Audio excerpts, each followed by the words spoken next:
мне сказала. Светлана Тихановская сустрэлася са спецыяльным пасланнікам Дональда Трампа Кітам Келагам за некалькі месяцаў да таго, як ён прилетел у Беларусь і сустрэўся з Александром Лукашенком. Пра што яна размаўляла з ім, а таксама з лідарамі дзяржаваў НАТО і генеральным сакратаром альянсу. Больш у маім інтэрв'ю са Светланай Тихановскай, якое я запісаў у Газе на мінулым тыдні. Мы размаўляем з вами на самміце НАТО. Ясно, что Беларусь не удзельнічае у альянсе. Режим Лукашенко, союзник Путина, веде агрессивную политику, риторика агрессивная в стосунку до НАТО. Але вы представляете Беларусь, белорусское громадство, белорусскую державу тут на самміті. Так? Ось про что вы кажете політикам альянсу? Про что яны вас пытают? Бо мы бачим, что вы за імі сустракаецеся, размаўляеце, абдымаецеся на вас з некаторымі лідарамі заходнімі. Чаго тычыцца вашай размовы з імі? Мои размовы, конечно, все завжди тычацца Беларусі, і мы на таких сустрэчах абмяркоўваем больш глобальныя праблемы, як, напрыклад, рызыкі з боку Беларусі, з боку рэжыму у плане бяспекі агульнай рэгіянальнай. І, конечно, практычныя пытанні, калі ты размаўляеш з кранамі паасобку, там праблемы легалізацыі, дапамогі, ціску на рэжым і так далей. Але тут НАТО самі, тут усё пра бяспеку. И тут наша агульная задача, каб донести такую позицию, что пакуль Лукашенко при ўладзе, фактычна, ён служыць інтарэсам Пуціна, але не Беларусі. То бок ён будзе гатовы прадаваць, аддаваць краіну, там забяспечваць там Пуціна нейкімі рэсурсамі, калі гэта спатрэбіцца, і ён будзе пастаяннай пагрозай для бяспекі ў рэгіёне. І праз гэта толькі дэмакратычная свабодная Беларусь можа стаць крыніцай міру і бяспекі для нашых партнёраў. І таму мы заклікаем працягваць палітыку ціску на рэжым і дапамогі дэмакратычным структурам, дапамогі нашым медыа, дапамогі нашым беларускім арганізацыям, каб умацаваць суб'ектнасць беларусаў, каб мы былі моцнай альтэрнатывай расійскаму міру. То бок, каб у них было разуменне, што мы тут абмяркоўваем такія глобальныя пытанні, як там Украіна. Да? Это все абсолютно важно. Мы завжди говорим, что Украина повинна перамагчы, дайте Украине все, каб яны перамаглі. Але ж не адсувайце Беларусь на потым, бо потым забудзеце, потым там застануцца расійскія войскі, і наступствы будуць большыя і больш цяжэйшыя, чым гэта можна перадухіліць. І таму, каб удзялялі ўвагу і беларускаму пытанню, і каб на магчымых перамовах пытанне Беларусі таксама паставала, каб расійскія войскі выводзілі не толькі з Украіны, але і з Беларусі, забірайце сваю ядзерную зброю, ніякага ўмяшальніцтва ўнутраныя палітычныя працэсы ў Беларусі, то бок гэта павінна быць патрабаванне моцных дэмакратычных краінаў.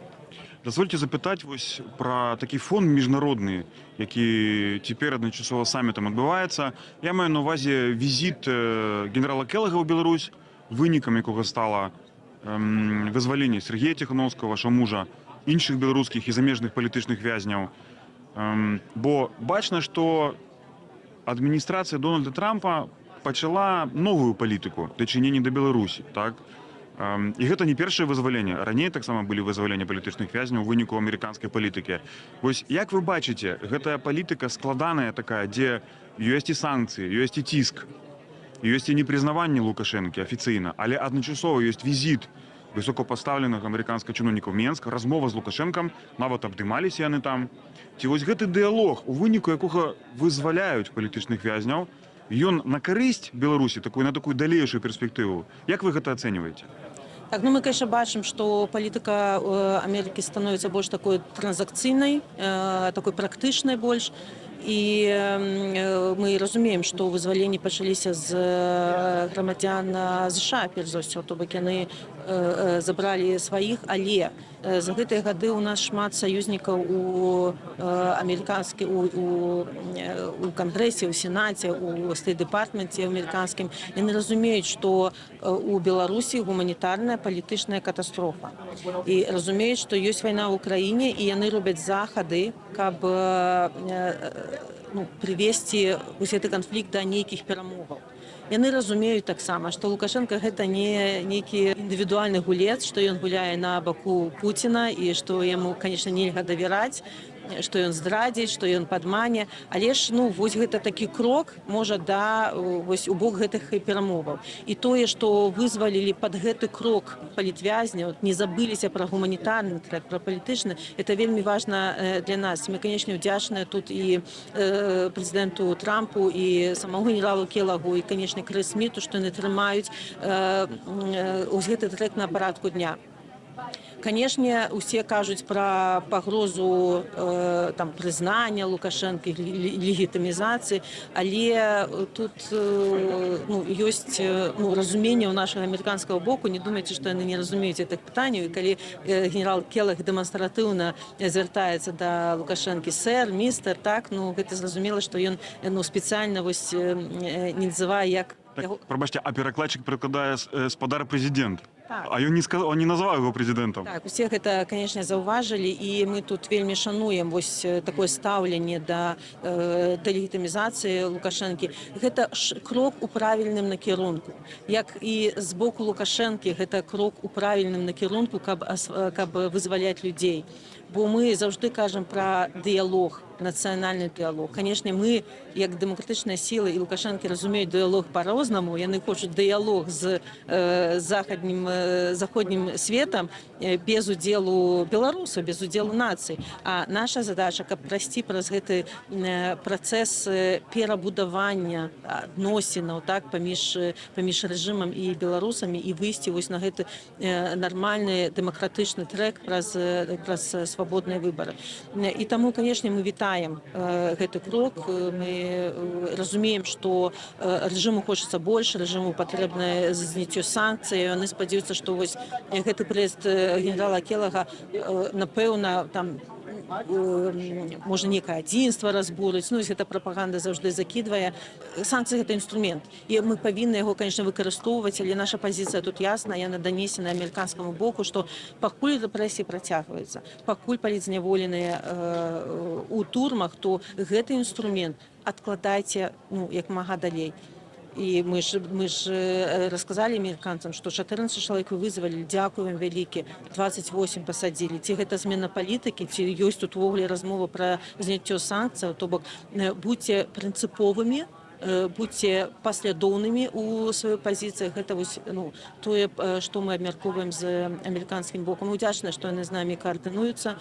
І, канешне, мы бачым вось гэтыя спробы прынесці мір у рэгіён, але мы, канешне, тлумачым з нашага пункту гледжання, што ні Пуціна, ні Лукашенка на міру не хочуць, бо вайна, як мінімум, Лукашенку выгадная, бо такі поток грошаў на крыві украінцаў. Але з іншага боку, Лукашенко ж таксама разумее, што вайна можа пайсці, ну, вось гэты перамовы могуць пайсці ў які хоць бок, і ён хоча ну, выглядаць гульцом у гэтых перамовах.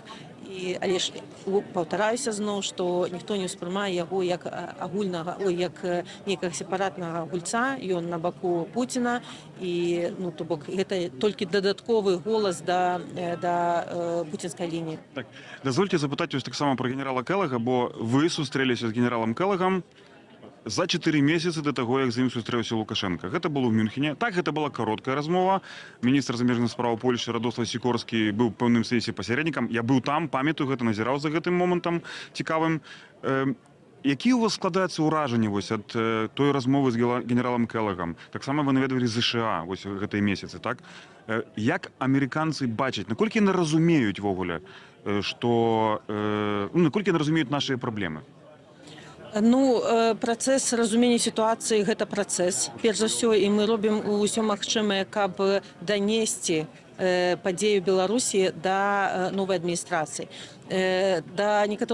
Некаторы час назад было відавочна, што для прэзідэнта Трампа ўвогуле Беларусі як асобнага трэку ну просто не існавала, хаця гэта пры прэзідэнте Трампе здарыўся 20-й год, і калі першыя санкцыі былі ўведзены і палітыка непрызнання была ўведзена ім таксама, але геапалітыка змянілася і ну, канцэнтрацыя увагі да, ну, конечно, перанеслася. І наша задача ну, растлумачыць, што адбываецца, растлумачыць, што рэжым не раўно беларусы, што Расія не раўно Беларусь, што беларусы хочуць вызвалення ад гэтага рэжыму. І праз кангрэсменаў, праз сенатараў, якія нашы сябры, праз State Department мы даносім гэтую інфармацыю, і там у нас много сяброў, і я ўпэўнена, што ну, Беларусь там абмяркоўваецца. У розных кантэкстах мы разумеем, што Беларусь апынулася так, што Беларусь, дзякуючы Лукашенко, стала краінай суагрэсарам, і, ну, конечно, там я ўпэўненая, што многія канфігурацыі разглядаюцца. Вось, і каб быць у галавах важных палітыкаў, трэба быць у медыях. І таму я заклікаю, гэта наша адказнасць, і моя, і беларусаў, і кожнага, каб мы былі больш бачныя, каб мы выходзілі на вуліцы там, дзе гэта бяспечна, і тлумачылі, што такое Беларусь, каб мы, наша дыяспора, размаўлялі са сваім медыа там у іх краінах, бо калі цябе не бачна, то ты не існуеш. І любая сустрэча, яна важная. Кароткая сустрэча з Келагам, добра, ён так усвядоміў, ёсць Беларусь, вось ёсць дэмсілы супрацьстаяць Лукашэнкі, то бок гэта ну, складаецца такі пазл з пэўных інфармацый. І таму не трэба думаць, што ну, задача нашых партнёраў пастаянна дбаць пра Беларусь. Не, у іх на стале шмат розных задач. Гэта наша задача, каб нашыя партнеры дбалі пра Беларусь. І тут кожны і кожная беларуска гуляюць у гэтым сваю асабістую роль. Так, і хочу вам пажадаць поспехаў у гэтай нелёгкай працы. Вялікі дзякуй. Дзякую.